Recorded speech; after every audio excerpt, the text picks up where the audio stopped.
নমস্কার দেশপ্রেমিকরা, স্বাগতম is motivation বাংলাতে।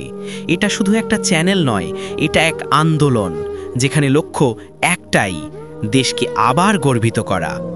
ভয়, ব্যর্থতা, অজুহাত এরা আমাদের শত্রু, আর আমরা সেই যোদ্ধা যারা কোনো চাপেই মাথা নোয়ায় না।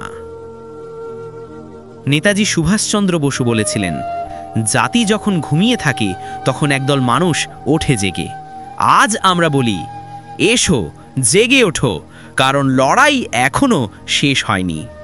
এই চ্যানেলে যা পাবেন: বীরের হারানো ইতিহাস, দেশপ্রেম ও আত্মবিশ্বাসের শক্তিশালী বার্তা, ভয় কাটিয়ে দাঁড়িয়ে যাওয়ার সাহস। প্রতিটি ভিডিও তোমাকে পরিণত করবে দেশপ্রেমিক শক্তিতে। যদি তুমি সত্যিই দেশকে ভালোবাসো, আজই সাবস্ক্রাইব করো, নোটিফিকেশন অন রাখো, আর একসাথে বলো, আমরা হার মানব না। জয় হিন্দ, জয় ভারত।